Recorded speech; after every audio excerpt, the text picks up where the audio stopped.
Hello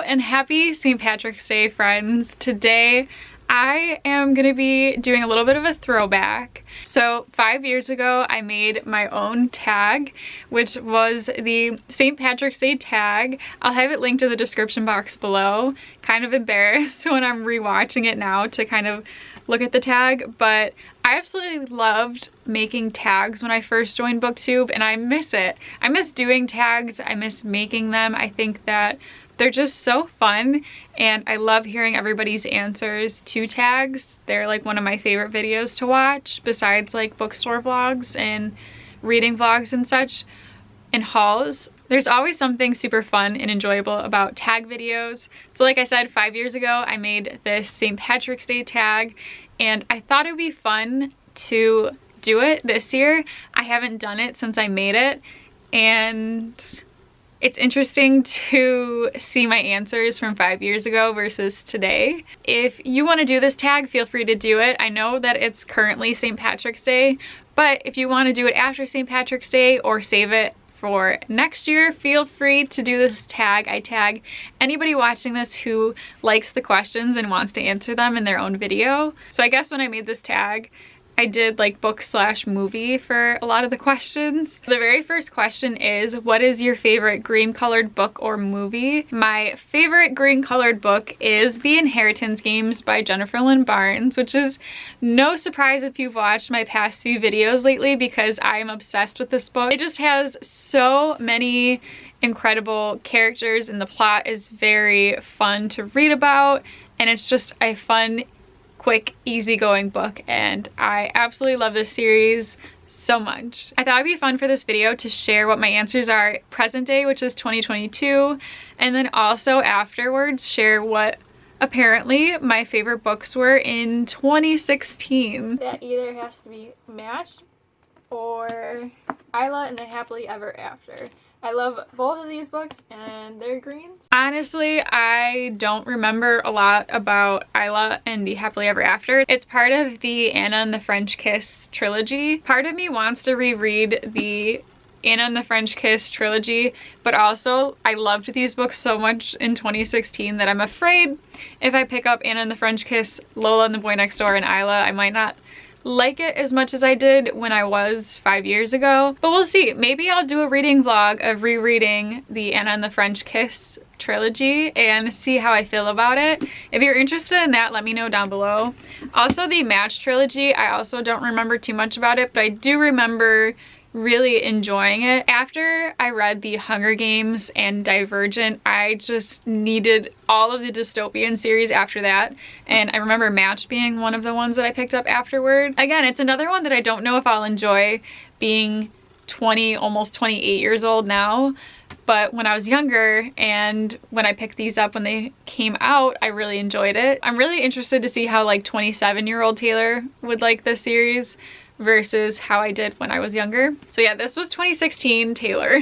Question number 2 is, what is your favorite St. Patrick's Day themed book or movie? I don't really know too many books that are themed around St. Patrick's Day or have it included. So if you know any, let me know in the comments down below. I currently don't know any, so I feel like my answer is going to be the same as it was in 2016 for my favorite St. Patrick's Day themed movie, which is Luck of the Irish. I watched it on Disney Channel every single year around St. Patrick's Day, so I feel like that was my answer in 2016, and it's still my answer in 2022. I actually just watched it last night. It was on. It's The Luck of the Irish. I haven't watched it in years, probably since I posted this video. So I really want to watch it again this year. Question number 3 is corned beef and cabbage, a book or movie that made you hungry. The last book that made me hungry was The Ballad of Songbirds and Snakes by Suzanne Collins, which is another green book. I totally forgot that this was green. I really loved this book when I read it last year. I miss the Hunger Games world so much, and diving back into it made me really happy, and I just had such a good time with this book. And Lucy Gray is one of my favorite female characters. I know that there was food talked about in this, and I remember being hungry at some parts. I think it's always gonna be Harry Potter when you have the huge dining hall of all the food and goodies. Still true. Harry Potter has so many parts that make you hungry, whether it's sweets off of the trolley or just the food in the Great Hall. The Three Broomsticks, just the food that's talked about in Harry Potter always made me super hungry. And then also I read recently 13 Little Blue Envelopes by Morton Johnson, and there's talk about crepes and desserts, food and other things in here.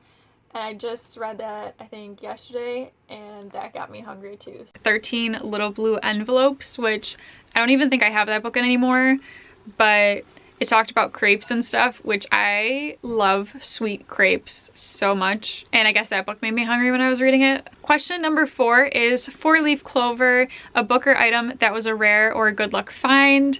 That could mean anything to you, whether it's just like a random goodie that you found at the thrift store or the little library or on your travels. Just, you can take that question with whatever you feel is right for you. A book that was a rare find for me was, I think I'm gonna go with this just because you can't get it in the US. I had to order this series off of Book Depository, and that is this special edition set of the Hunger Games, which is my favorite set.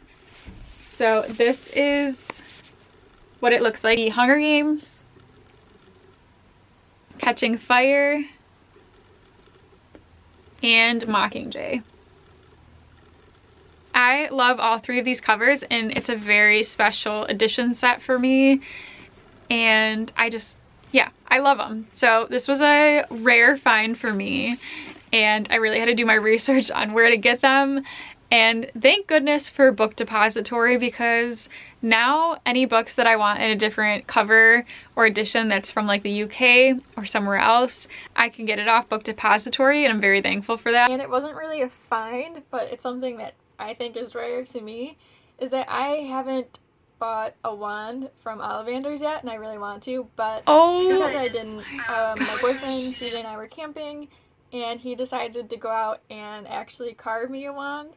So I think this is the coolest thing ever, and I cherish it because it's a wand that I'll never be able to find anywhere because he carved it for me.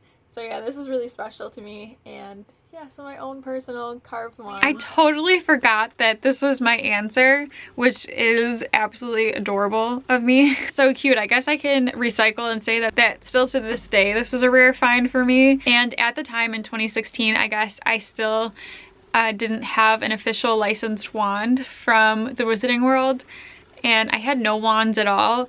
But my now fiance, CJ, and I were camping, and he knew that I didn't have a wand, and I always wanted a wand of my own. So what he did while we were camping was he carved a wand himself, and I think still it's one of the sweetest things that I remember from like us dating in the beginning. It was such a romantic gesture that he just decided to, and he did a really good job at it. It's just like a nice wooden plain wand, and it's very, very special and near and dear to my heart, and I will forever always keep this and have such fondest memories of when we camped and he just decided to carve me a wand because he knew I really wanted one. So this is my very first wand, and still to this day my favorite wand that I have. And yeah.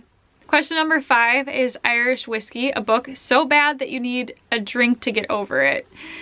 And that book for me is one that I actually finished recently in February, which is The Spanish Love Deception by Elena Armas, and I gave this 1 out of 5 stars. This is one of my least favorite books that I read this year, and probably just in general. I'm so very sorry if you loved this book.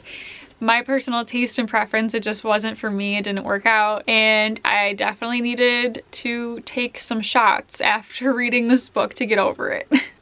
I didn't actually take any shots, but it was that bad for me that I should have. Maybe it would have been a better book if I was drunk reading it. I'm really sorry. This book was just not for me, and yeah. I'm curious to hear in 2016 what that book was, because I honestly don't remember what book I disliked so much in that year. Sadly, would be either Love and Other Perishable Items or Empty World. Empty Worlds by John Christopher, and this is by Laura. So I don't have either one of these books anymore. Both of those I apparently didn't really enjoy.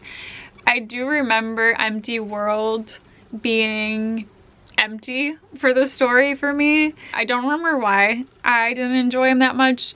Also 2016, Taylor does not remember why she doesn't enjoy them either. Question number 6 is Irish Dancing, a book so good it made you want to dance in excitement. That is 2 books currently. The Hawthorne Legacy by Jennifer Lynn Barnes, which I am almost done with, and I'm really sad to be almost done with it, but I can't wait for the 3rd book whenever it comes out.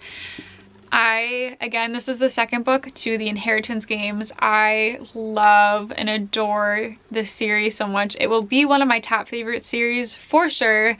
I just absolutely love everything that involves the Inheritance Games and the Hawthorne Legacy. 5 out of 5 stars, love them. And the other book is my favorite romance book to this day still, and that is Beach Read by Emily Henry. Beach Read is one of my favorite rom-coms and will forever be top tier for me. I still have a book hangover from this because I loved this book so much, and I haven't found another rom-com that I have loved as much as I've loved Beach Read. I'm hoping to find a few more romance favorites, like how much I am obsessed with Beach Read. Gus and January will be my forever favorite couple that I have read about in a very long time.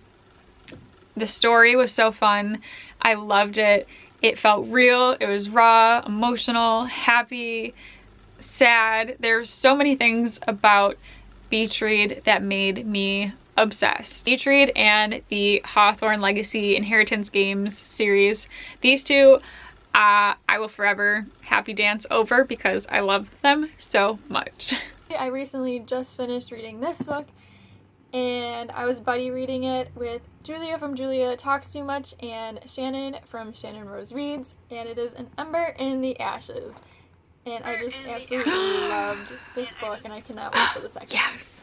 Yes, so 2016 me, my favorite book that made me happy dance was An Ember in the Ashes by Sabaa Tahir, which still holds up. I need to reread this series because I loved An Ember in the Ashes. I remember obsessing over this book for a very long time and the series, so I really want to reread the series and just remember why I loved it so much. Definitely one of my top favorites for a while after I read it. I want to reread and mark it up and remember why I loved this so much. I know it's just a really great series overall, but I can't tell you why it's great. I just remember loving it. So I need to reread this so I can explain better why I loved this series. So I think I might do a reading vlog of me rereading this series. Question number 7 is Ireland, a book that made you travel to a different country, travel in your own mind, or a book that actually made you travel because of it. I've only read a chapter in this so far, but I know that this will be a perfect answer for this question, and that is Paris is Always a Good Idea by Jen McKinley. And on the back it says, a 30-year-old woman retraces her gap years through Ireland, France, and Italy to find love and herself in this hilarious and heartfelt novel. So just by that, this is going to make me travel to many different places. I'm always a sucker for when a book is taking place in Paris because I always still to this day really want to go and see Paris and visit. Anytime there's a book that I know takes place in Paris or has Paris in the title or the cover or anything like that, I automatically want to pick it up. I just love reading about Paris. Even though I haven't really read it and finished it yet, I know that it's probably going to make me travel and want to travel to these places. That is Anna and the French Kiss by Stephanie Perkins. I absolutely love this book. So speaking of Paris, so yeah, no surprise that 2016 me had Anna and the French Kiss on that for an answer. So question number 8, which is the last question, the pub, a meeting place, and a book that you'd love to go to. I hate to bring up this book again, but I love the Hawthorne House and the Inheritance Games. Also, I'm gonna say Harry Potter too, because I would love to go to any place in Harry Potter. Hogwarts, Hogsmeade, Diagon Alley, any one of those, take me there. Hogwarts is such a magical experience. Question number 8, which is the last one, is the pub, a meeting place, in a book that you would love to go to, or movie or show. And for me, I'm actually going to be picking a show, and it is How I Met Your Mother. And ever since watching it, I was always obsessed with McLaurin's pub. I think that's what they called it. But it's an actual pub in New York City, which is really cool, and I didn't know that until recently when I looked it up. But I just love the whole concept of them always meeting there, like every single day, and just being a tight-knit group of friends that they love each other and everything. So the pub is like a special meeting place for them, and it has a lot of like their heart and fun times in it. So I just really enjoyed that aspect of it. And yeah, so that is it. Hello, this is future editing Taylor. I realized I totally forgot to film my reaction to the last question, and I forgot that I even mentioned How I Met Your Mother. I remember being really into that show very much, and it's a really great show, but I'm just surprised that that was what I chose to say that I wanted as a meeting place. So for this question, I want to piggyback off of kind of what I did 5 years ago, is pick a TV show. So I said Hogwarts, but I also want to say I am obsessed with the Vampire Diaries, and I think that meeting at the Mystic Grill in Mystic Falls would be so cool. And that's going to be my answer for question 8, as well as Hogwarts, is the Mystic Grill. I always loved watching scenes from there in the Vampire Diaries. I mean, there's so many locations that I would love to meet up at in the Vampire Diaries and the originals. So yeah, many places in the Vampire Diaries and the originals. But thank you so very much for watching this video. If you've come this far, let me know in the comments down below some of your answers to the questions, or if you want to make your own video, definitely do so. And let me know in the comments if you have done this video. I would love to watch and see what your answers are. Again, if you don't want to make a video, let me know in the comments down below what your answers are to these questions. Thank you so very much for watching this video. I hope that you have a magical, wonderful day, and I will see you all in my next one. Bye.